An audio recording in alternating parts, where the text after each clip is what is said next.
All right, and we are live. Welcome anyone watching this to Mayor Cat, part of Gauntlet Con 2019. So the premise of this game is that the mayor of our city is corrupt and incompetent, and we are all people who have quit our day jobs to join the staff of the one candidate that can beat the incumbent mayor in their race for re-election, a cat. So we are going to be playing out the adventures of the human campaign staff trying to deal with this cat's campaign. This is a GM-less game, so we are all going to be contributing to how the story goes. We're going to be each playing our own character, but also contributing ideas about the setting around us as we go. And so the first thing that we want to do is to figure out a bit about our cat, our incumbent, and the city that we're in. So does anybody have any ideas about the kind of city that we want to have our game in? You know, big city, small city, what part of the world is it in, etc. Does anyone have any feelings about that? I think it'd be cool to be a big city, like a sprawling metropolis kind of thing. Yeah. Does that sound good? And my default is usually just because of worldwide media and stuff that like American is usually the easiest to be funny with, because we all can see it on TV and things. Whereas if you were to say like a South American city, like I'd be like, well, I know City of God, and that's about it, basically. So, yeah. Yeah.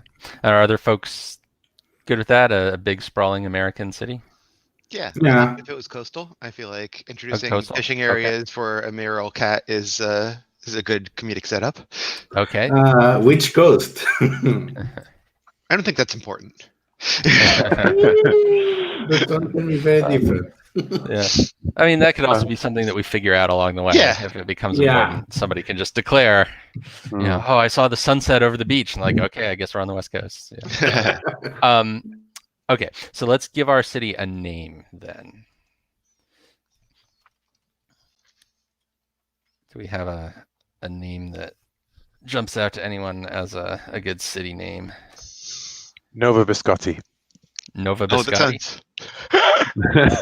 Okay. I'm for it. Okay, great.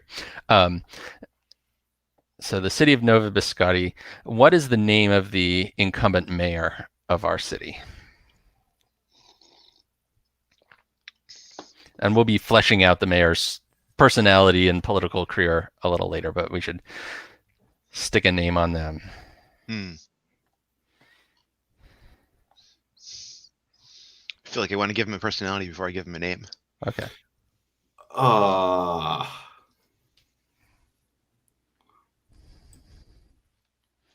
Davenport? Mayor Davenport? Okay. Yeah, Davenport. Okay, Mayor Davenport. And let's give a name to the cat.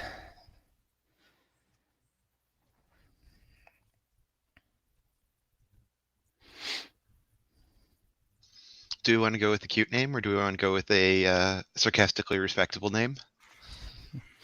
Why not both? Like a Mr. or a Sir or a, kind of title. Oh, that's good. Yeah. Should it be a hyphenated thing? Should it be like a like a Mr. Puddles or something? Yeah, Mr.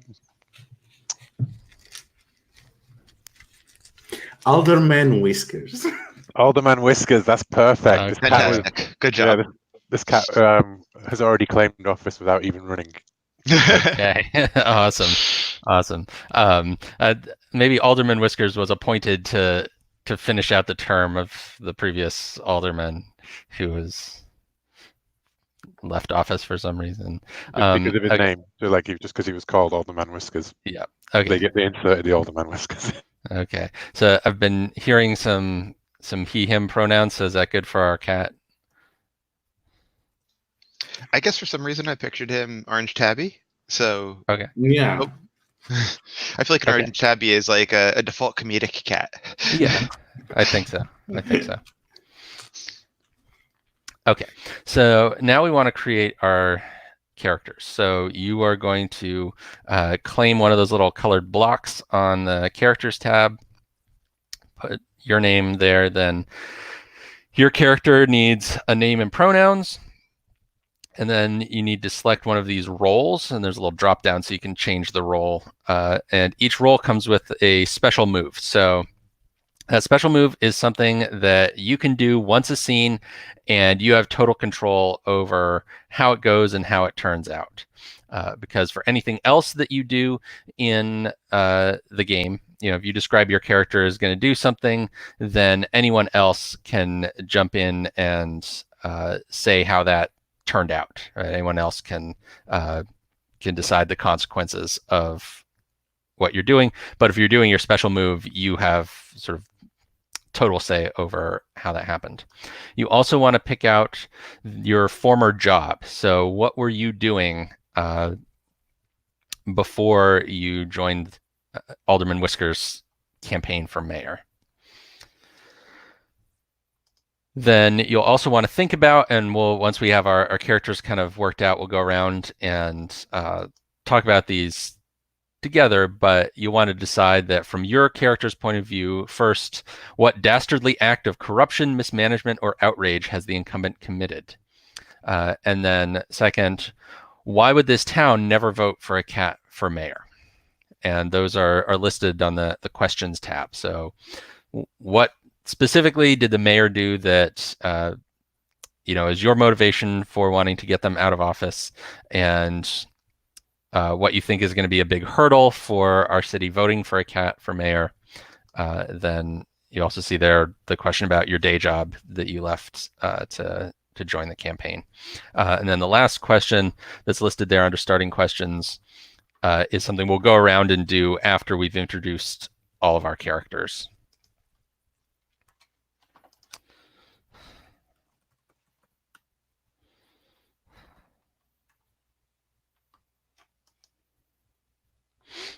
And so let us know if you, when you decide which, because I couldn't get the role drop downs to reset to blank.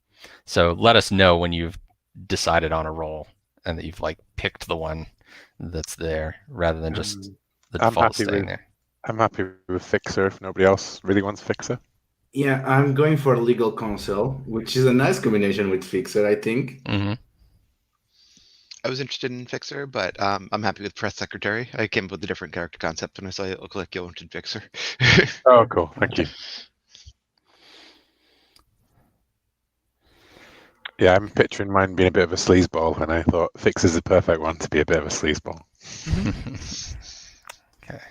And I guess I'll go ahead and stay with policy advisor since I'm in that block here.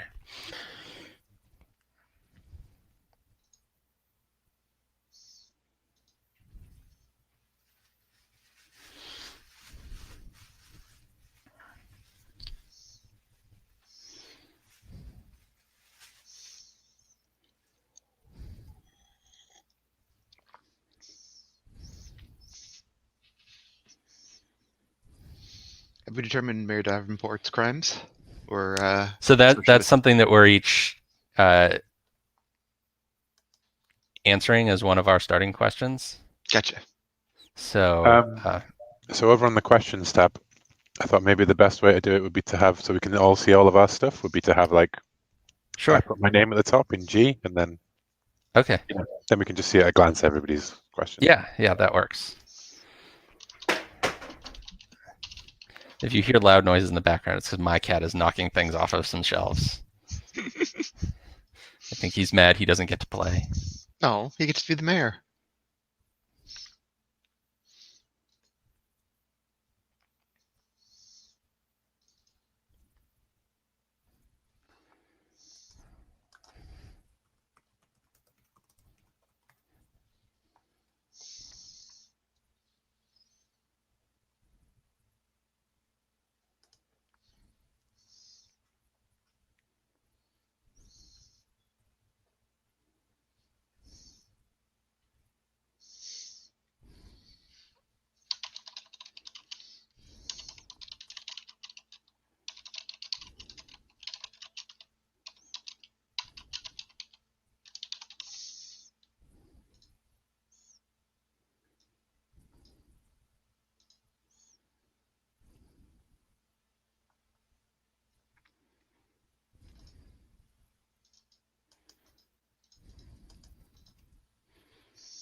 So, I've established in my questions that there was already a cat mayor in the past, and also that the chief of police is currently a dog. Okay. I hope that's not stretching things too far. No, that works. That works.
Okay, and also while we're working on that, and just talk briefly about the safety tools, because we have a tab there that says lines and veils. So if you would have anything that you want to put a line through so that we're just not going to bring it up in our game at all, or a veil, something that you want to keep off screen, it can be part of the backstories of things, but we're not going to focus on it. You can put those in there, and I've added one line, which is serious politics. So, if we can keep most of the political issues to things that are a little absurd or wacky or petty, rather than trying to argue about the big serious issues of our real world. I think that's a good direction to take this, since this is a silly kind of game. But if anybody else wants to add anything, go ahead and do that, and we'll review that just before we get started actually playing, just to make sure that we know everything that's on there. We also have the X card, so if anything comes up during the game that you're not comfortable with and want to excise from the story, just you can hit the X card button on the roll for your party, or you can just make an X or say X card or something, and we'll take that out and go back and come up with a different idea.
Ludwig von Biscotti. I love it. Yeah. Yep. Yeah. Okay, so we're almost. I just have to figure out why I want Harry Dixon to get fired, and then we can go around and introduce our characters and get things started here.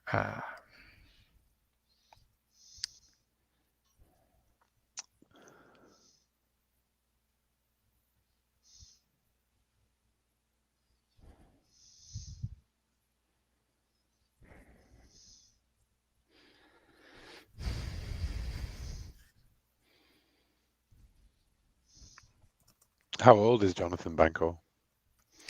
I'm gonna say he's late 20s. Okay. So he was working on his PhD, getting close to finishing. Okay. Well, I actually like Dogs is a good one. Otherwise, I was going to say maybe Harry arrested you when you were in college.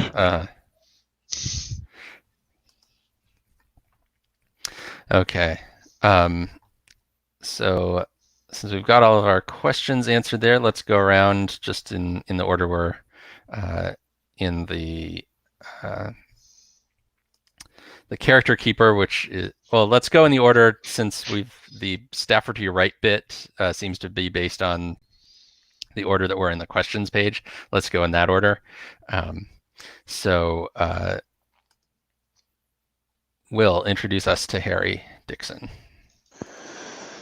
So, Harry Dixon's an ex-cop. Used to run his precinct downtown, the 6-6. But yeah, he reached lieutenant, and then Mayor Davenport. When the old chief of police went out of office, and Mayor Davenport screwed me by promoting that goddamn mutt. And I'm not standing for that. I ain't working for no dog. Okay, awesome. Kirk, introduce us to Missy. I'm Missy Specs. I'm the what's the proper term for it again? The press secretary for Alderman Whiskers' campaign.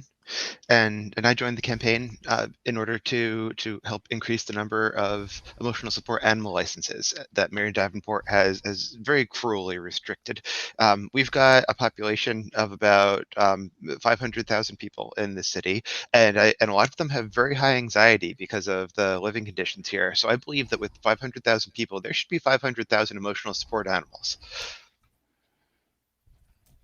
Okay. All right. And Ludo, tell us about Vanessa. So I'm playing Vanessa Maria. They are working as the legal counsel for the campaign of Alderman Whiskers. They used to be a lawyer for an ecological non-profit organization, but after Mayor Davenport approved the construction of an 8-lane highway that it is causing such social and environmental damage, and it's definitely not because it ruined the place we choose it to be my favorite dating spot. Definitely not because of that. Okay. And then I'll be playing Jonathan Bancoli, who is a physics grad student who came to Nova Biscotti from his native Nigeria because Biscotti Tech University had the best physics graduate program that he could find, but he has taken a leave of absence from his program because Mayor Davenport was seen rooting for Biscotti State University in the homecoming game against Biscotti Tech. And, why should I even be here bringing my physics brilliance to Biscotti Tech if the mayor of our town can't even show some support for the university? Okay, so let's go around again and tell us why would this town never vote for a cat for mayor? So, Harry, what do you think's the big obstacle to people here voting for a cat? I mean, the last cat mayor that this fine city had was Mayor Fluffykins back in the 80s, and you all know that Mayor Fluffykins, he ran a rotten ship. His name is still a byword for corruption in this town, and it's going to take a lot of effort to make people sure that, Alderman Whiskers ain't just cut from the same bent cloth. Okay. How about Missy? Why do you think people who would never vote for a cat? Well, our sister city, Chrysanthemum, God bless their hearts, right across that river there, their official mascot is a cat, and I think that people of Nova Biscotti simply wouldn't accept us electing a cat for mayor, considering it's such a widely represented mascot for Chrysanthemum. Okay. And Vanessa, why do you think nobody would vote for a cat here?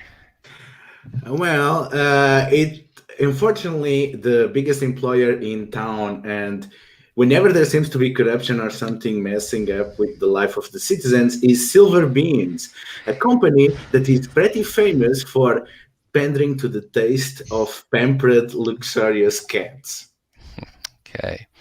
And Jonathan is concerned about people's willingness to vote for a cat because recently a cat knocked the statue of city founder Ludwig von Biscotti off of the top of the historic old city hall. And Ludwig's statue landed on the city hall lawn in several pieces.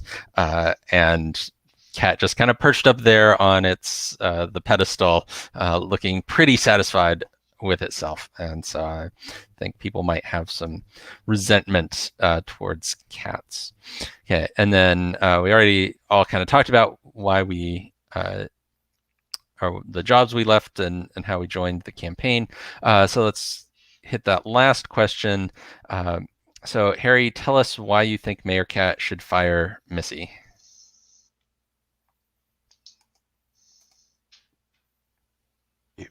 I think that Mayor Cat should fire Misty because my housing association, they won't even let me keep pets. And anybody who'd stand at the head of a housing association, you just can't trust them. They're all little Nazis, I swear. Okay. And Missy, why do you think Mayor Cat should fire Vanessa? I understand why Vanessa is doing this. Like, I can get behind being green, don't get me wrong, but everyone has to conform to the HOA's pre-specs for how they take care of their lawn, and Missy is allowing naturally growing plants in her front lawn, in her front yard. Okay. And Vanessa, why do you think that Mayor Cat should fire Jonathan? It's not like I feel threatened or anything, but Jonathan Bankhall, he is as smart as I pretend to be. And I'm always afraid that the Mayor Cat is going to notice that and realize that he does not need both of us. Okay. And then Jonathan thinks that Harry should get fired because of this whole anti-dog bias. Being against the new police chief just because he's a dog. I mean, really, dogs are beautiful animals too. I would happily vote for a dog as well as a cat. It's just a cat is the one that has joined the race. Okay, so we've got our characters. We've got a little bit of drama brewing. So let me talk a little bit about how the game is going to work. So we are going to take turns framing scenes. So when you frame a scene, you're going to use one of these 6 scene prompts that are listed on the questions tab. Get an influential endorsement, appear at a community event, make a divisive campaign promise, reveal some dirt on your opponent, place a vicious attack ad, or disrupt a campaign rally. And you're going to describe one of those things being done either by Mayor Cat's campaign or by Mayor Davenport's campaign. And so if Mayor Davenport's campaign is doing one of these things, then the scene is about our campaign reacting to it. So, you know, if Mayor Davenport places a vicious attack ad, the scene would be about us seeing the attack ad, deciding how to respond to it, etc. So you'll kind of set the scene based on the prompt. Then everyone will jump in to play their character. So every character is always involved in every scene in some way because, you know, even if you're not physically present there, you can be in touch by cell phone and so forth. So we all play our individual characters. We also all can contribute ideas about the setting that we're in, to sort of play non-player characters as needed, etc. I mean, just kind of play out the scene. If your character does something, in the scene, then other people are able to jump in and describe the consequences it might have. So, you say that you try to push somebody off the stage, and then somebody else can be like, oh, and so they, fall and, land on blah, blah, blah. And, somebody else can spin out the consequences of what you're doing, unless you're doing your special move associated with your role in the campaign.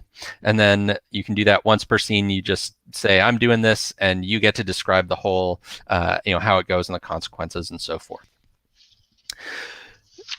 So during that scene, at all times, somebody needs to be actively paying attention to Alderman Whiskers. So if we get caught up in playing out the scene, and nobody has mentioned caring for Alderman Whiskers, whether that's feeding him, petting him, holding him, playing with him, whatever, if you realize that nobody has mentioned taking care of Alderman Whiskers in a little while, you can call that out. When you do that, you first get an extra die. So you'll see you've got a count of your dice at the bottom of your little character block that starts at 1, and then it will increase as you get more dice.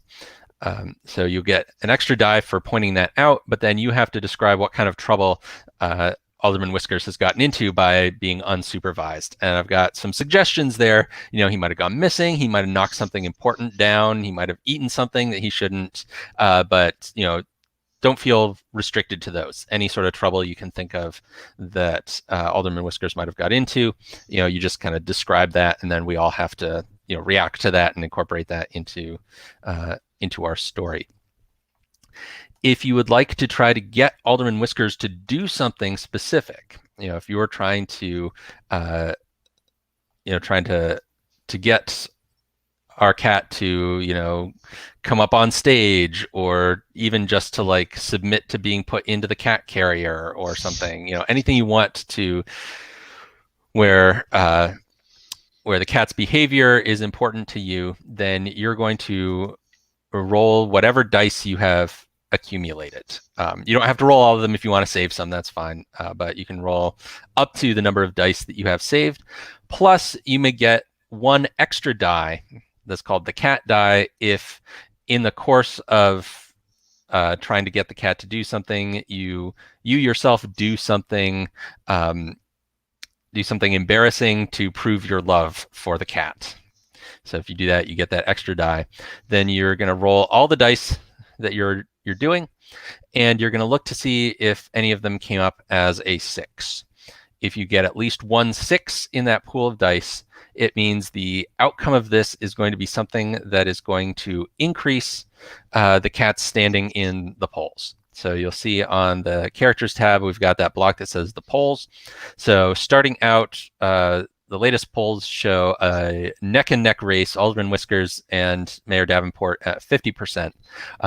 So if you get at least 1 6 when you roll, then that marker on the polls goes up 1 slot.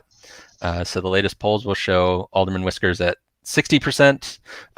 If you don't get at least 1 6, then the polls marker goes down. So every time you roll some dice, the polls are going to go up or down.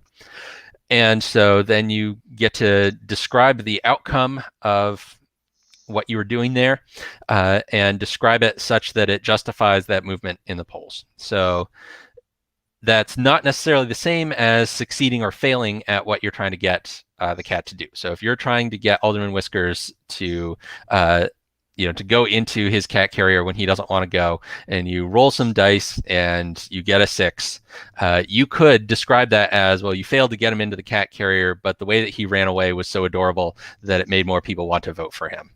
Or vice versa. If you didn't get any 6s, you could say, well, I got him in that cat carrier, but it looked so horrible, and he seemed to be so agitated that people started to doubt whether he'd be a good mayor, and so he went down in the polls.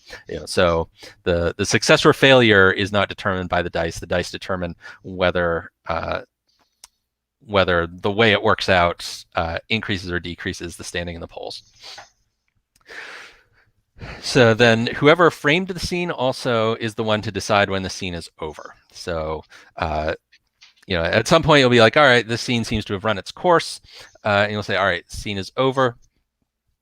And then at the end of the scene, we quickly go around and each of us names one other player who we are jealous or resentful of, because we're all angling for a cushy job in the Mayor Cat administration when the election ends, and so there's a little bit of backstabbing and skullduggery going on within the campaign. So you decide based on what people did in that scene who you are jealous or resentful of, and that person gets an additional die. So that's kind of your incentive to get people to be jealous of you, and worried that you're going to get the best jobs in the new administration. So we each frame one scene. Once we've all done one scene, then we have the debate. So in the debate, Mayor Davenport and Alderman Whiskers are both at the debate. We are each going to write a question for the debate. Then we are going to mix them up, and we'll each take a turn asking a question and selecting two other players to reply in the characters of one of them as Mayor Davenport, the other one as Alderman Whiskers, each answering the same question. Alderman Whiskers can only answer in meows. And then whoever asks the question gets to award a die to the player they think did the best job. Then we do a second round of scenes like the first round. And then when that second round of scenes is over, then we roll dice based on the final standing in the polls. So you'll see there, like, if the final standing is what it is now, it's 50-50 race, then we'd roll 4 dice, and if we get at least 1 6, Mayor Cat wins. If we don't get any 6s, then the incumbent is reelected. So that's the basics of how the game works. Are there any questions before we get into it? I think that all makes sense. I'm sure there will be questions as we get to bits and pieces. Just to double check, the only way you get dice is by someone is jealous of you, or you call out that the cat got into trouble, right? Yes. Yep, those are the only two ways that you accumulate. And I forgot to mention, when you roll those dice, whatever dice you rolled go away. So if you have accumulated a lot of dice, you may choose not to roll all of them if you want to save some of them for another situation. But you always have the ability to get that 1 extra cat die. So that means even if you don't have any dice, you could still try rolling. And you just would roll that 1 cat die and hope for a 6. Okay, so does anyone need a quick break, use a bathroom or anything before we jump in? I kind of had a question. Sure. How often do you think we should make rolls? Because metagaming statistically, I feel like you should have 6 dice if you expect like a 50-50 shot of getting the roll, right? Yeah, actually the polls thing kind of shows you where you might end up. So if you've got 4 dice, you got kind of a 50-50 shot. Oh, okay, cool. I see it now. Yeah, so you might want to wait a little bit to roll if you're hoping for to help the cat get elected. Yeah, and because you'll potentially get at least one. On average, you'll gain 1 more die every scene that you're in, and then you can get additional ones if you call out the cat's not being attended to. Yeah. So I've found you can usually get a decent number of dice to start rolling them, a couple Especially scenes. If we don't take care of the cat, which is the best idea. Yeah. Okay, so it sounds like nobody needs a break just yet, so we'll launch in and maybe take a break just before the debate. But let me know if you're suddenly like, oh shoot, I really need a drink or whatever. Let me know. We can. All right. So the official rules say that the first person to go is the person who has most recently pet a cat. So has anybody pet a cat recently? 2 weeks ago. No, 2 weeks ago. Okay. Kirk seems to have gone off camera there. I don't know. Maybe he's grabbing a cat to pet it so that he gets to go first. Oh, no, he's just getting it. Okay. So then why don't I go first, because I did pet my cat just this morning. I pretty much assumed one person in this game would have a cat, and therefore petted a cat more recently. Yeah. My cat may make a visit while we play here. He gets jealous when I'm playing games online and not petting him. Okay, so why don't we appear at a community event? And I'm going to have this be our campaign is appearing at this community event. It is the annual, let's say, because we're a coastal city, so this is the annual shrimp festival. So we catch a lot of shrimp in this city, and we have this annual festival where we have all kinds of different booths selling shrimp-based recipes. You can buy shirts with shrimp on them. There are people dressed up as shrimp walking around. People from all over the country come to enjoy our shrimp festival. And so I think that we are walking around the shrimp festival, trying to meet the citizens of our city and, shake some hands, talk to people about the issues that are important to them. So do you think, are we carrying Alderman Whiskers, or do we have him on like a leash? And if I think that we're carrying him, because I think that on a big pillow, Yes, I like that. A blue pillow, so that you can really see the orange tabby. I like that. Yeah, I think maybe blue and orange are his campaign colors. Like all his campaign signs are blue and orange. I think the optics of a leash, doesn't play well. So it's a cushion. Yeah. Okay. And so who is carrying the pillow, though? Which of us? Why don't I do that, since I'm framing the scene? So I'm carrying the pillow, and so I think the other three of you are there to, talk to people and get them to come over and say hi to Alderman Whiskers. And I think Alderman Whiskers is probably pretty excited about the Shrimp Festival, because if there's one thing that cats like, it's seafood. If there's two things cats like, it's all the other kinds of food that they can eat. But seafood's up there. So what's everybody doing as we walk through the Shrimp Festival? Missy arranged a public meeting between members of the constituency and Alderman Whiskers, where each of them gets to come up with the shrimp and feed him half a shrimp and take a picture with him. So she's corralling a line that's following us as we walk between the stalls, because it's not like at one place, so that people don't have to like move too much to get there. Just they can see Alderman Whiskers when he comes by their area. Okay. Yeah. And, we're at 50-50 in the polls, so I imagine there's quite a few people wanting to get their photo with Mayor Whiskers, or Alderman Whiskers. Future Mayor Whiskers. Soon to be Mayor Whiskers. Soon to be Mayor Whiskers. Yeah, I think that's what we've got on the sign. It says Mayor Whiskers. Can we have it Mayor Alderman? Alderman Whiskers. Yes. So Alderman is just part of his name. It's a coincidence that he got named Alderman as his job. That's people have the name Baker or Smith regardless of their job. So He's just Mayor Alderman Whiskers. Yeah, and I think it's actually hashtag Mayor Alderman Whiskers. Trying to get people to post these on social media and generate interest in the campaign. Yeah, so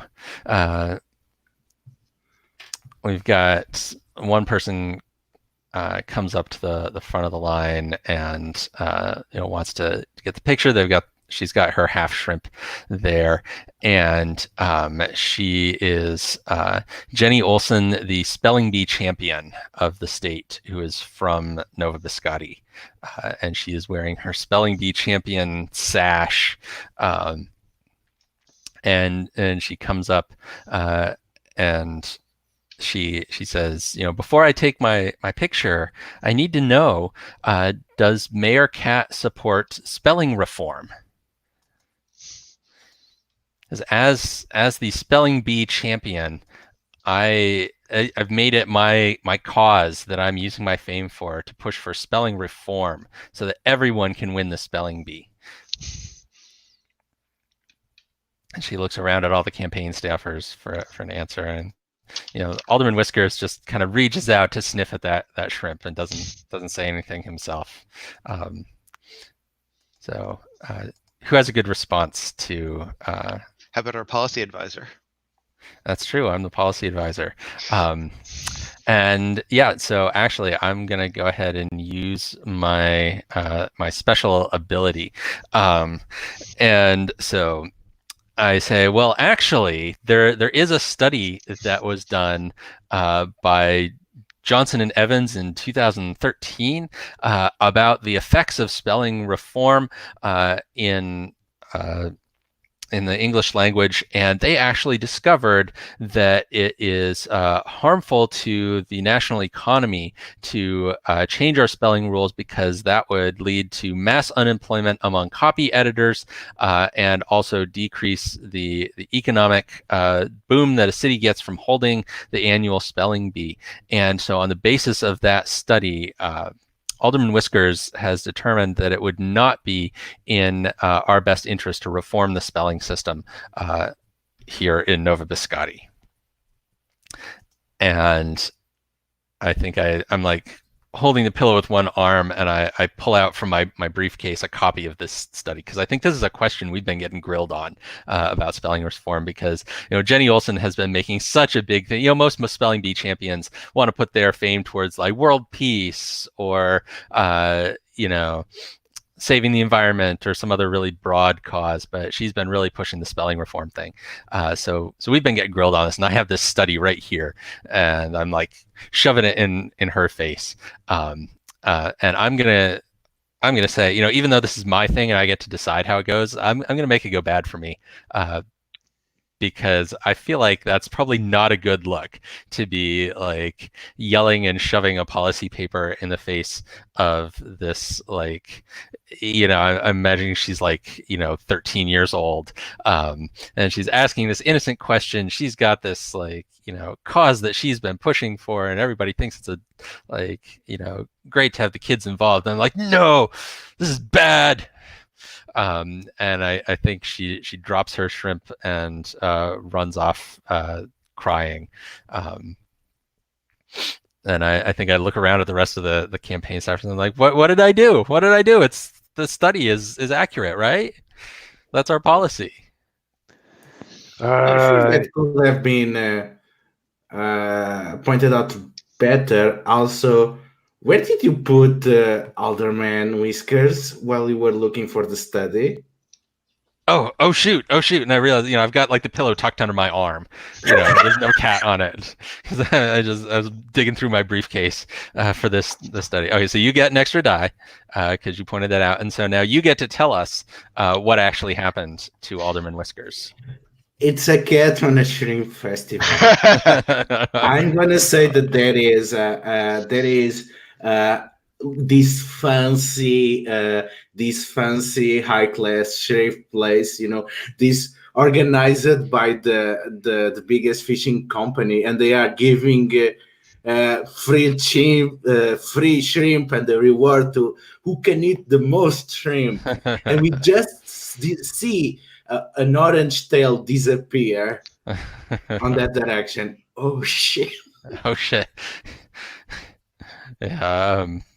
So yeah, I'll run over. I'm sure we're all running over there, and I think that the person overseeing the booth is actually excited because having Alderman Whiskers there is going to give them good publicity, and so they're like taking photos to put on their social media of Alderman Whiskers' tail sticking out of the shrimp pile, and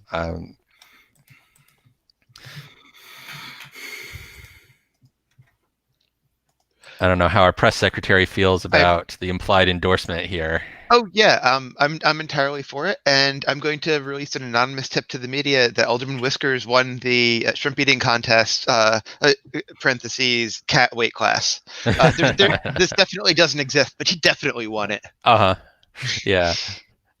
Yeah. Well, and I think when you release that, and the people running this booth create the cat weight class because I think that's a great idea. Yeah, my cat is very interested in this idea of a all-you-can-eat shrimp contest. For cats. He says, I would compete. I would compete. Yeah, I know you would.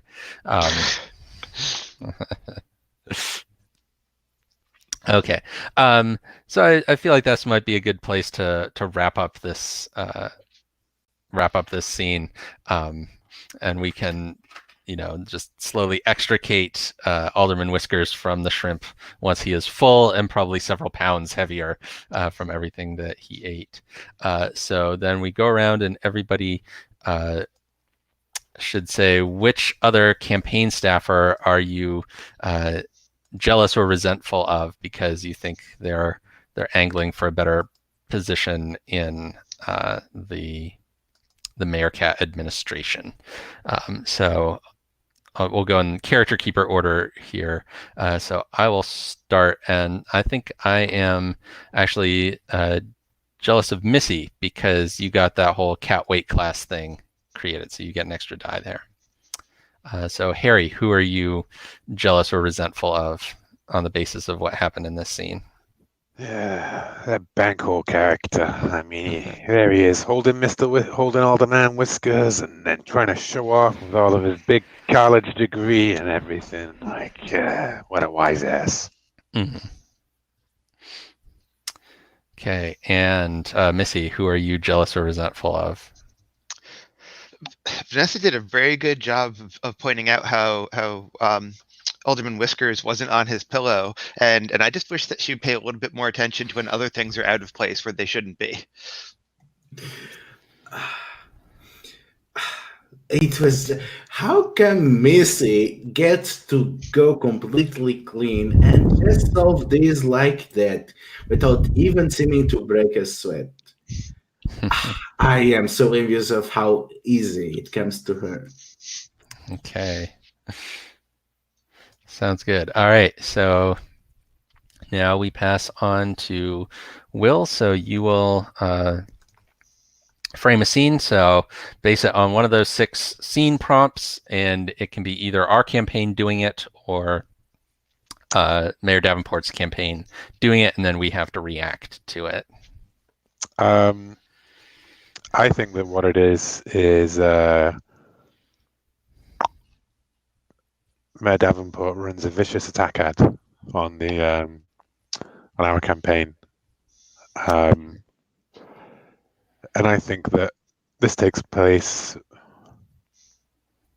I think back at our like party HQ, like our campaign office. This is yeah.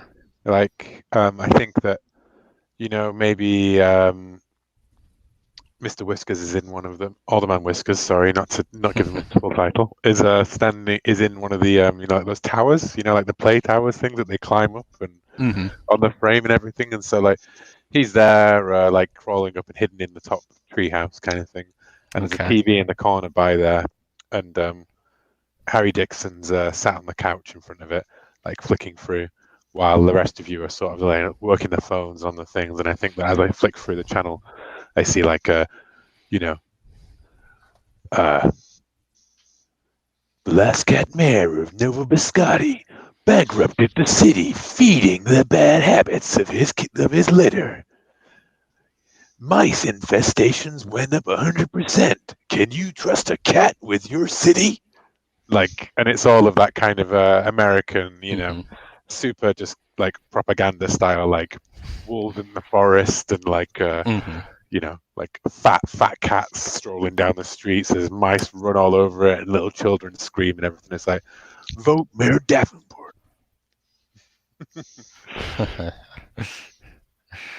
Yeah, and I've certainly looked up. I was, going through my papers trying to, get some other policy information in order, but I heard that ad come on, and I just looked up at that, and like, I can't believe that they would try to smear Alderman Whiskers with stuff that happened in the 1980s. That was like 50 years ago. That's like 200 years in cat years. Yeah, ancient history. Davenport's got to be desperate to reach so low, though. It must be making a difference, But those pieces of garbage, how dare they bring Alderman Whiskers down into disarray? Yes, I know, Yeah. Mr. Whiskers, I know.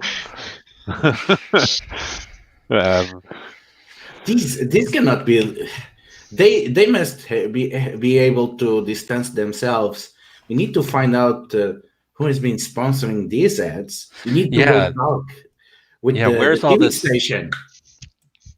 Yeah, we need to figure out where all the money behind this smear campaign's coming from.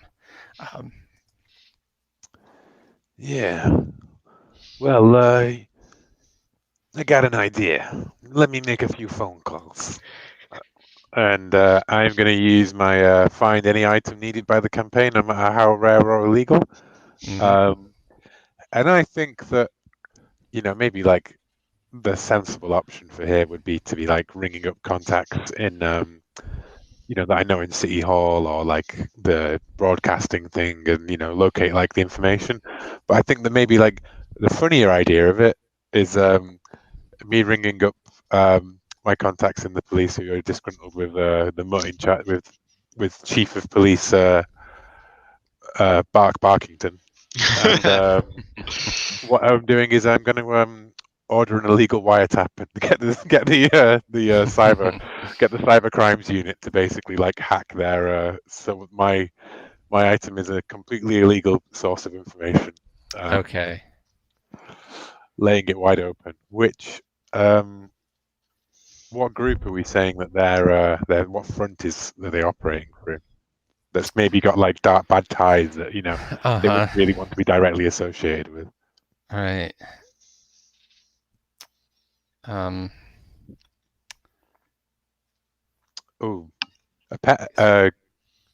extermination. Ooh, that's pretty good.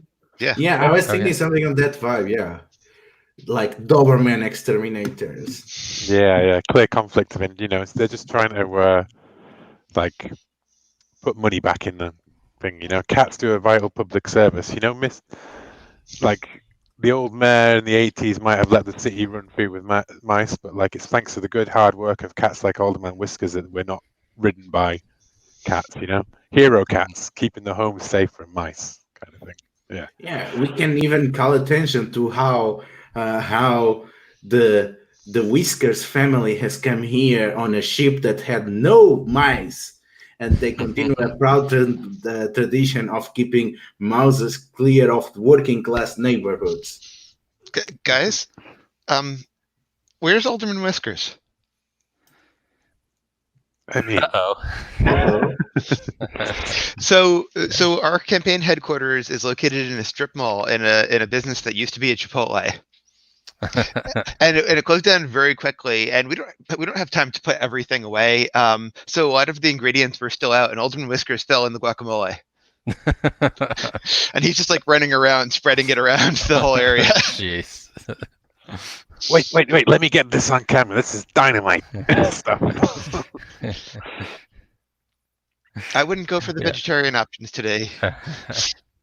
Yeah, look, it's Alderman Whiskers. He He cares so much he's going vegetarian, even though that'll kill him.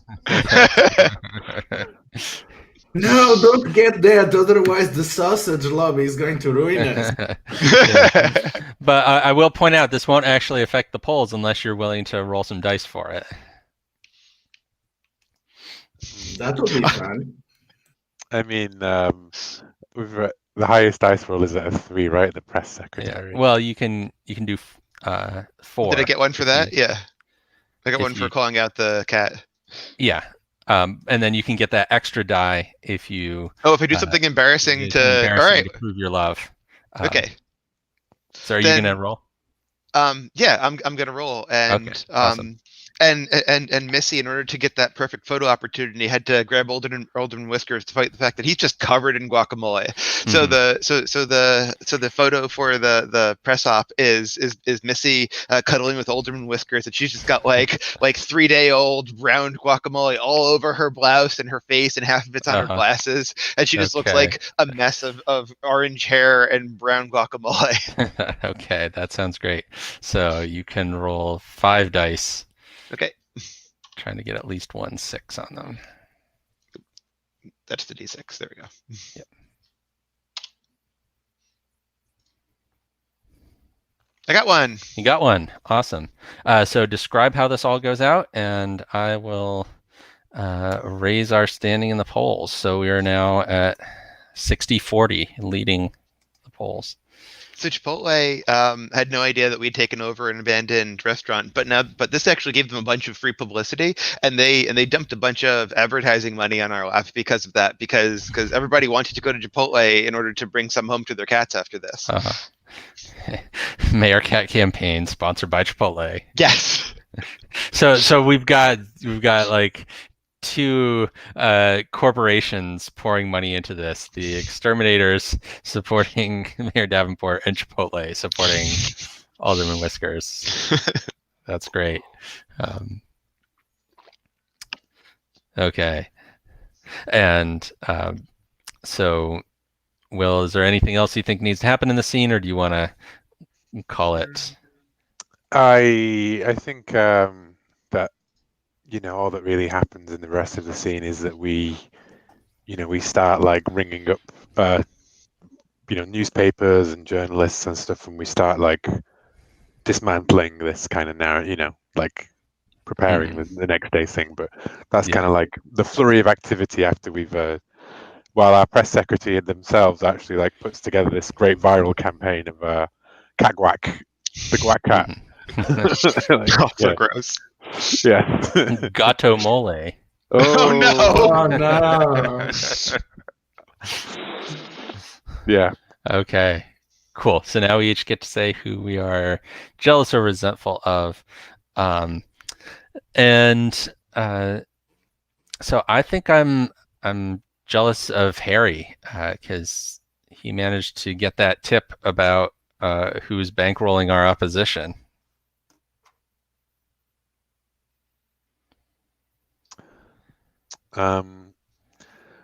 I think I'm jealous of Missy Specs because she's got the face for it, but now she's all over with Alderman Whiskers. She's angling to get her face in the limelight too. She's taking away the credit from our cat.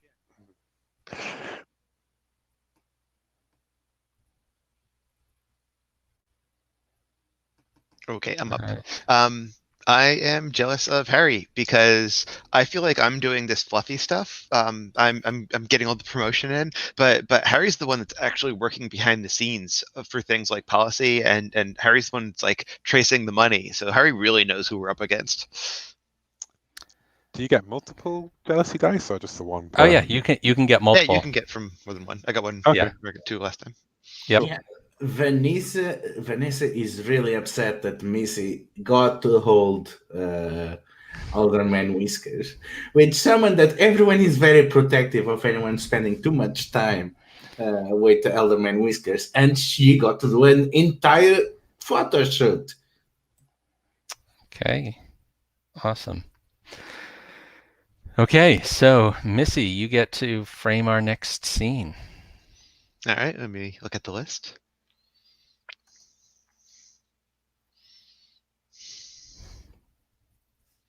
I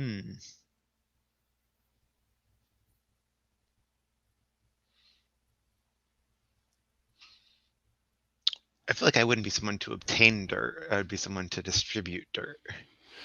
Yeah, I mean, you don't have to be the one doing that thing. You can Yeah. just make a scene about this happening, from the campaign. Okay. Let's make a divisive campaign promise. That sounds pretty fun, right? Okay. So this is my scene, so it should be a press conference. Okay. But I have to think of what the divisive promise will be. I'll look at. Does anybody have any suggestions? I mean, an end to spaying or neutering your animals. More 50% of tuna on every can. That doesn't seem too divisive. I don't know who wouldn't want that. The What about spaying animals? The can industry, because they went to summer. Oh, because they're going to lose profits. Yes. Okay. I've got a divisive promise. I'll take it back to let me look at the questions again. I'll take it back to silver beans. I think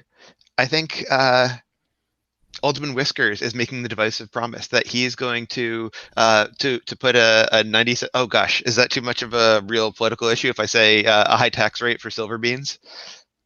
I think that's all right, because okay, good. We're dealing with silly. It's not actually. Silver okay. beans is inherently silly. Okay. Yeah. Silver beans has been pulling down far too much profit, and they're hoarding the money from the rest of our great city. So Alderman Whiskers promises to put a 97% tax rate on silver beans, which still means that there'll be multiple billionaires. So it's not really going to be that much water off silver beans back.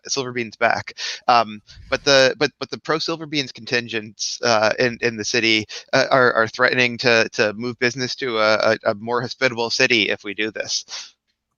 A meow percent tax. I hate it. Well, are they saying that they're gonna move the business to Croissanton? They're threatening to move the business to Croissanton if we put forth this tax rate. But we need this tax rate in order to benefit the constituents of the city who are tired of being under the thumb of silver beans.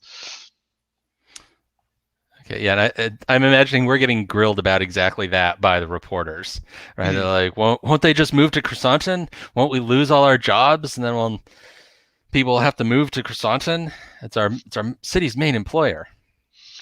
Well, Silver Beans actually has a contract with Nova Biscotti for the next 4 years, so they could move to Croissanton after that. But I think the cost of moving their whole business isn't going to be worth it. Alderman Whiskers, do you have something to say about this? Anyone want to play him? Nobody. I was going to say nobody's been paying attention to Alderman Whiskers. We haven't even established where he is. So I think we can establish it now. Great. So I think he's gone missing. I think Alderman Whiskers is. We turned to the podium where we had left him before we started arguing for this, and he's not there. We look over there and there's so we start frantically looking around, and we get all of the reporters to help us, and so we're all going around, come here, kitty. The just like the whole thing. And I'm imagining we're on like the front steps of City Hall to do this press conference. So you've got all these reporters and everything just roaming around the steps of City Hall going, and then somebody looks up, and there is Alderman Whiskers sitting on top of City Hall next to the new statue of that was placed up there, which is not a statue of Ludwig von Biscotti, because the city couldn't afford to replace that statue. But Silver Beans had paid for a new statue to be put up there of their founder, who is coincidentally named Ludwig von Silver Beans, named after the founder of the city, and we see that Alderman Whiskers is going to push the Silver Bean statue off of the top of City Hall. I mean, just think about it. Is there a way we can spin this? We could spin that to be like smashing the establishment, like. Alderman Whiskers is against corporate art. Bring art back to the people.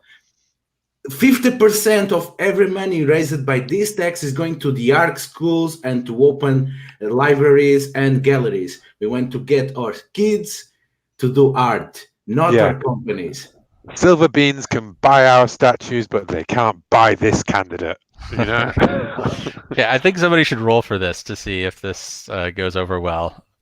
Let's see. I'm willing to do it since I set up the whole scenario, and I've got as many dice as anyone else. I was going to suggest that maybe this is Harry Dixon. Okay. Is going to. Yeah, go for it. But I think that what he's going to do that's going to be embarrassing is he's going to climb up there after Alderman Whiskers and bring him down after the thing, and looking very awkward in his suit and his tie flapping about in the. Okay. Sounds good. So you get to roll 4 dice. 4 dice. Looking to get at least 1 6. Yes, 1 6. Awesome. So describe how this all works out, and I will bump us up 1 more place in the polls. So I think Alderman Whiskers doesn't push the statue down, it's pushing it closer and closer, and Harry Dixon is climbing up, looking very bedraggled and everything, and then as he gets to the ledge, Alderman Whiskers just looks at Harry for a few minutes, and everyone holds their breath, and he just shoves it. Yeah, just bats it straight off, and then just crawls up, jumps up onto Harry's shoulder, and then Harry has to climb down precariously, using a fire escape and everything. And as we get down, then our wonderful press secretary has got this amazing spin on it going. Alderman Whiskers, smashes corporate interests at City Hall, and. And then Vanessa jumps in. The campaign of Alderman Whiskers or anyone associated does not endorse any type of vandalism against the following institutions or any. Yes. Yeah. Oh yeah, and that's a good use of your special move, so that we don't get in trouble for destroying the statue. Yeah, like that. Yeah. I think that maybe Vanessa has got this airtight legal defense against Alderman Whiskers destroying city property as well, due to the feline statute of something 89, which was put in place by. Also, he's an alderman, so by the 67 city industries endorsement, this is just a city sanctioned demolition. Yes. Yeah.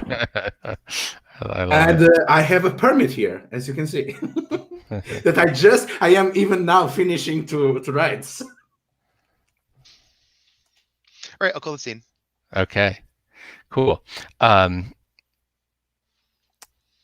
So should I start with who I'm jealous of, or jealous of? Yeah. So we got to go around.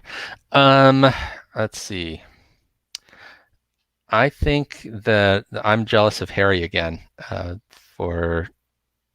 noticed Alderman Whiskers up there, but Harry was the one to actually get to bring him down, and I'm sure Alderman Whiskers won't forget that when he goes to allocate jobs in his new administration. Okay. I think I'm jealous of Vanessa, because she made the law her plaything, so she knows the law is my scene, but she knows it way better than I ever did, and she could be angling for the district attorney office or whatever, right? Whereas I had my sights set on something in there. jealous of Vanessa too. It seemed like she nailed down the legal defense there and worked on her feet. And I'm a little worried that she could like just get anything changed that she wants, and she wouldn't have to go through like the proper committees if there was something that she wanted to change, say like special treatment. Yeah, so I will say that I'm jealous of Harry because he was so on top of the situation, and he kind of make all of us look bad by being so ready to intervene, and while we were just flipping through papers. And he might be a bad cat handler than I am, and that makes me very jealous. Okay. Awesome. And so now, Ludo, you get to frame the last scene of our first section, and then I think after this scene, we'll take a short break, then we'll move on to the debate phase. I'm going to say that after this happens, we are invited for a campaign rally. And this is going to be disrupted by people from the Davenport campaign. Okay. So the scene that we set is that this time we have Alderman Whiskers on a sponsored Chipotle car, like a mini toy Popmobile. Going around meeting people, and it has buttons inside that let him use the voice speaker to meow at people in agreement. And basically, it's a big convention center. It's a meet and greet, and we are there on stage. Harry probably has the remote controller of the car, so things don't get into control. And suddenly we have a lot of people storming in that are paid protesters from Davenport that that are basically saying Chipotle is not our culture. Mayor Cat endorses cultural appropriation. This tabby is too orange for no or pain. Basically, trying to smear the corporate campaigns of our dear Kitty, and that as they are going around on a Popmobile covered by Chipotle advertisements.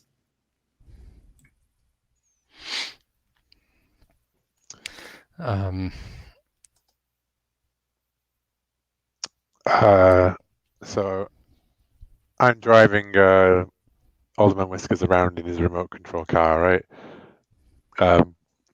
I think that this I do one of those things, where you make it spin on the spot, and then it comes to a complete halt. And I go like, "Hey, who let these guys in here? It's not safe. We got a moving vehicle here. We got a cat in motion. Like, this is..." And I'm yelling at the cops who are supposed to be doing security, and I'm like, "Hey, who paid you? Was Davenport paying you to let these guys in here?" And I think as you're doing that, you see stepping up from behind the other human police officers is Bark Barkington, the chief of police. Bark Barkington! You son of a bitch! And he says, "Harry Dixon, you left the force. You don't understand police work. We are here keeping..." I didn't realize you could speak. Jesus. He's got one of these little like translator computer thing on him. Yeah. We need to get one of those. I don't think they have them for cats. Listen, Barkington, like the chief of police has a sacred duty. You're not supposed to be anyone's dog. You don't follow the mayor's orders. You hold him to account. But you're just begging for his treats. And he steps up to you and he lifts his leg and he starts peeing on your shoe. Quick, Missy, get this on social media. And Missy takes a picture and anonymously leaks to the media that the current police chief Barkington is showing partisan politics from the police force toward the administration of Mayor Davenport.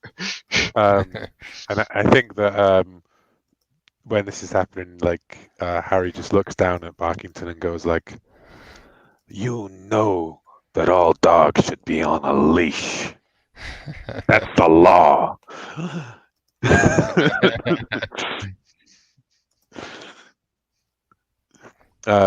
So how come Alderman Whiskers isn't in his Popemobile anymore? Where did he go?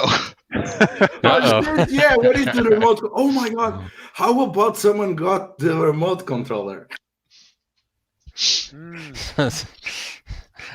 How about the Alderman Whiskers got the remote controller? Oh yeah, and he's now driving his own car around. Oh yeah, when I brought it to a halt, I put the controller down like on the little clip-in thing at the back. And yeah, he's got a hold of it, and he's zooming around. He's headed to the ocean. No. But it's just a little car, so he's only going like 4 miles per hour, but he's very slowly driving to the ocean.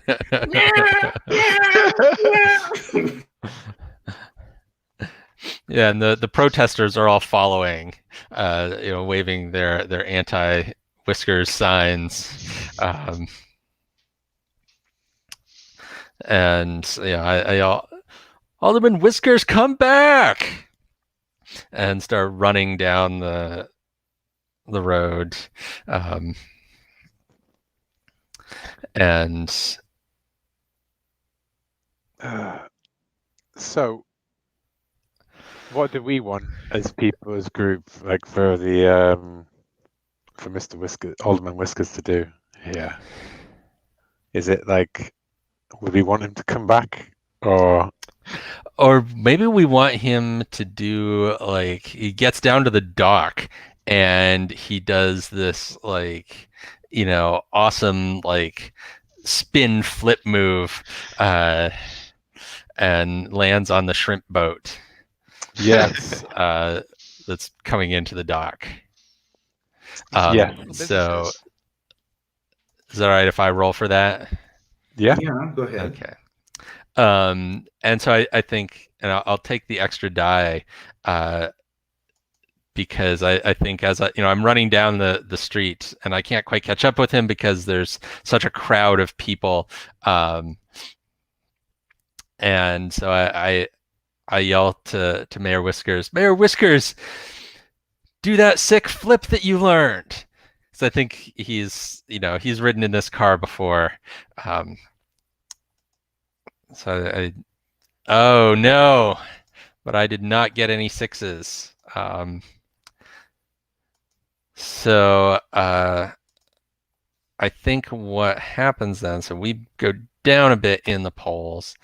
So all of these people are watching and filming this, and Mayor Whiskers gets to the end of the dock and realizes that if he messes this up, he's going to fall in the water.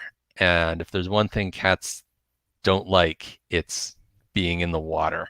And so he comes to the end of the dock and slams on the brakes and spins around and peels out a bit. And the car flips onto its side, and he kind of rolls out of the side of the car, and then starts licking himself, trying to pretend that was exactly what he meant to do. But it looks unmayoral, and people start to question whether we want a mayor who can't even do a sick flip onto a shrimp boat, because in fact Mayor Davenport is known for his daredevil car driving. He has jumped the dock onto many different ships during his term, and so if Alderman Whiskers won't even do that, like, you know, how can we trust him as mayor? If I want to add something, Yeah. then we see Davenport new posters, which they brought back the skateboarding mayor kid posters from the first time Davenport was elected back in the 90s. And they're putting them back. Do you want to call a scene? Yeah, I think so. Okay.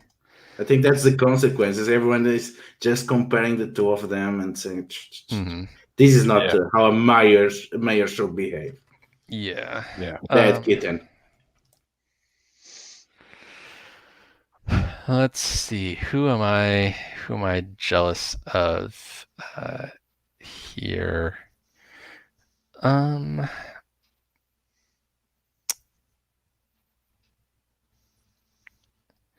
So I think Harry was kind of the other person that actually did a lot in the scene. So I think I'm going to give my die to Harry again.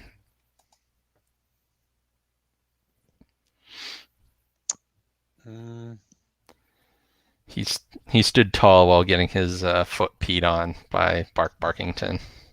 That dog. He's all kinds of dirty. I think that I'm jealous of the press secretary for like just being able to organize these things, like get the word out there, and like the ability to sort of like get the message out there. Like Harry's not so great at, like, he provides the materials, but he can't do those sort of comms, and he knows it's all about delivering a message, you know. I'm jealous of Jonathan. Jonathan's stunt didn't pull off in terms of like putting some extra attention on the mayor, but that's something that I should have done. That's what my role should have been. And if I was on top of that, maybe I could have done a better job, but I wasn't on top of it at all. I am jealous of Harry because he fucked up, and not only he's getting away with it, and he endured the oppression of the police like a boss, and Missy put him all over social media, and he's being, at least through Vanessa's perspective, he's being rewarded for screwing his job. Okay. All right, so why don't we take a 5-minute break? Is that good for everybody? Yeah. Okay, then when we come back, we'll do the debate and then one more round of scenes, and that will wrap up our game. Cool. All right, so I've got 10:28 on my clock, so if we're back by about 33 after the hour. Yep. Sounds good.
Ludo, who did you give your jealousy dice to last time? To you. Oh, I missed that one. Okay, we're back and ready for the debate. So the way that the debate works is that we're each going to contribute a question. So this is you as a player, not necessarily in character. You're going to contribute a question to our debate. And the question should be something that both Mayor Davenport and Alderman Whiskers can answer. So not like a gotcha question directed at just one candidate, but something that they both can respond to. Then we are going to randomize the questions. So I've got it set up with a random number generator there on the debate tab so that we can do this electronically. And so then on your turn, you will ask whatever question is at the top of the list. Then you will pick one other player to answer as Mayor Davenport and one other player to answer as Alderman Whiskers. And you can pick any players for that, do it in any order, and each of our candidates give their answer. If you are playing Alderman Whiskers, you may only answer in meows. And then the person that asked the question will pick one of the two people that answered and award them a die for the quality of their answer. Whichever one you think was a better or more interesting answer, you give that person a die. Okay, so let's each write our question there. You can write it next to where your name is.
Man, I'm really struggling.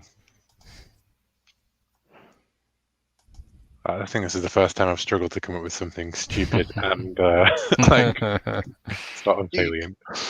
You could tie it back to your character concept and make it about the police force. Yeah, that's true. Yeah. Yeah. Yeah, just ask them who they're gonna appoint as the new DA or something like that.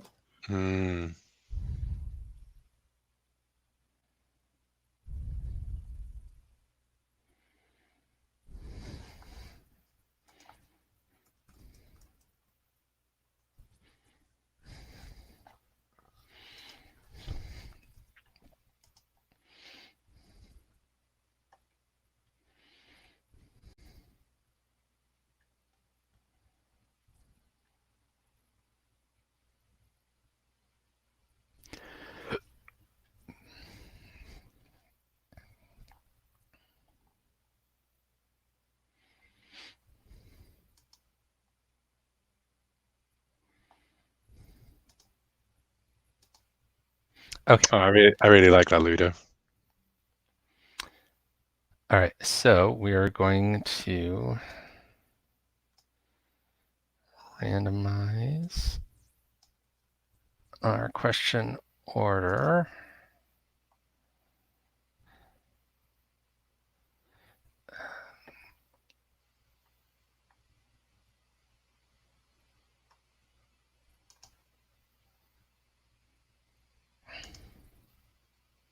Oops, hang on.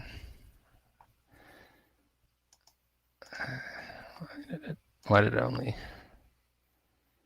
randomize those? Sorry, I'm trying to figure out the right way to. It's only letting me sort the entire sheet. Why is it not letting me sort just the ones that I've selected?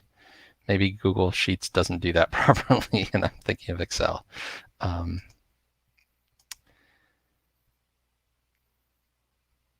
right. Let's leave the questions in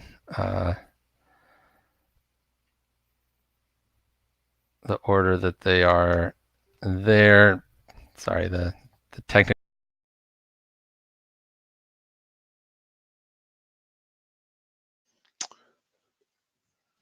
Well, I know he's gone. yeah.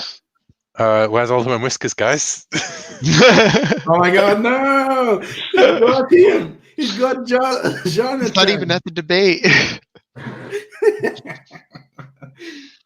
It is a closed room scenario. It was only Jonathan and Alderman Whiskers, and Alderman Whiskers asserts that he did not kill Jonathan.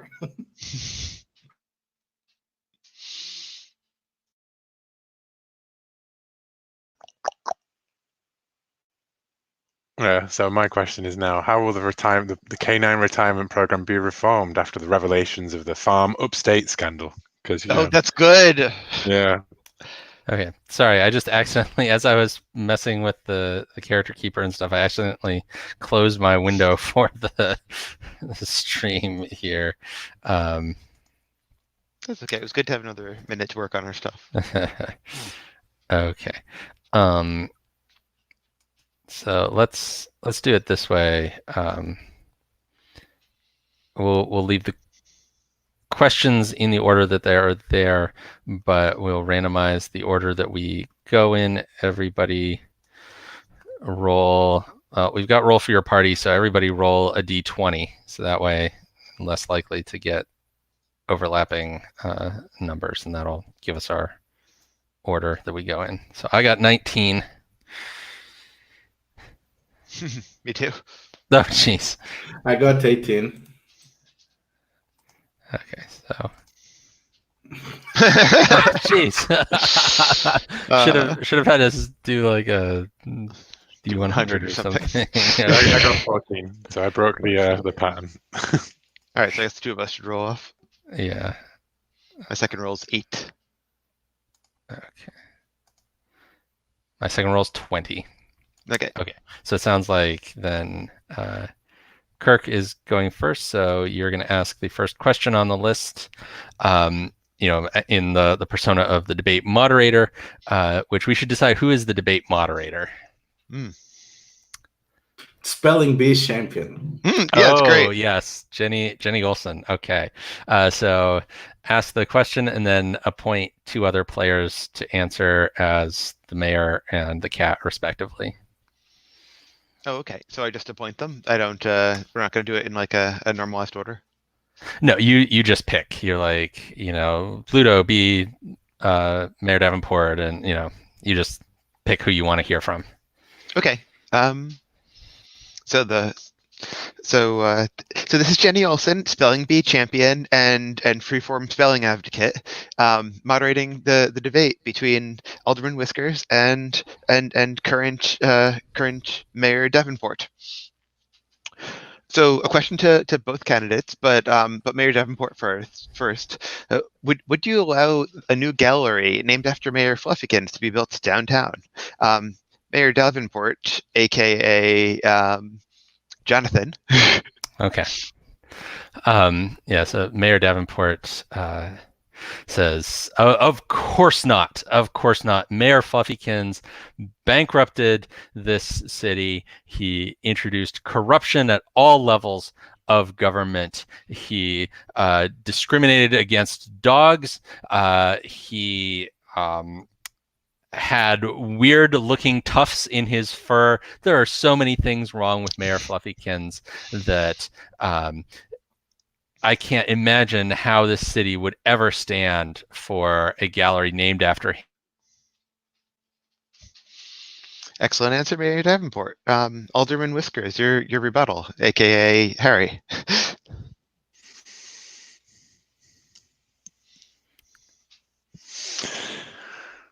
Meow.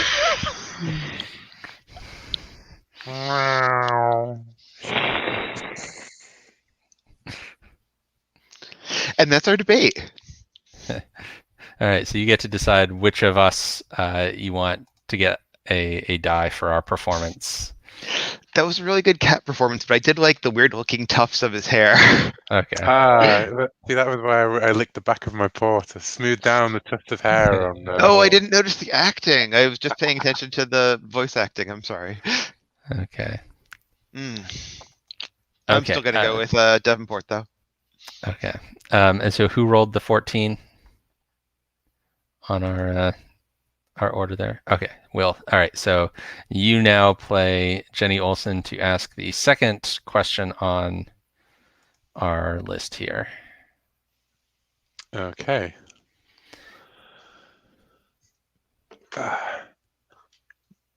So Nova Biscotti is a town with a strong sporting tradition. Candidates, and the question our audience is asking you tonight is, which team will you be rooting for when Biscotti State and Biscotti Tech play in the upcoming Shrimp Bowl? And I'm going to pitch that to you, Mr. Ludo Davenport. We know who we're gonna be cheering off. The same team that we cheered for last time. We're gonna cheer for the winners of Biscotti State. Biscotti State! Boo! And I think Alderman Kirk Whiskers, your turn. Meow, meow, meow, meow, meow. Meow, meow. I mean, I think that Biscotti Tech cheer there, using their traditional chant, goes down massively with the crowd. You know, everyone starts cheering and like stomping their feet, and you know, we have to bring it to order. Bart Barkington barks really loudly until everyone shuts up. Okay, and so who are you awarding a die to? I think I'm awarding that to Kirk for the genius of doing a football chant with this thing. Okay, and so then Ludo, you now play Jenny Olson to ask the third question. After the scandal with the farm upstake security insurance firm cheating K9 retirees about their old age rewards for being good boys, there is deep need for reform. So, what will be your program for for reform, Mayor Will Davenport? Well, I think that this city's media has made a great scandal out of nothing. The city's funds have been well appointed to the farm upstate management, and those officers, those canine officers, I am sure, are in a better place now. They are in good boys, living good rewards, and I will not entertain any notion of this farm upstate simply being another name for euthanasia. It's not true, I tell you. It's not true.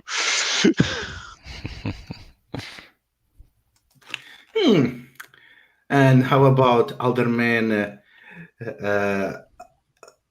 Whiskers? So, which will be played by Jonathan. Well, meow, meow, meow, meow, meow, meow, meow, meow, meow, meow, meow.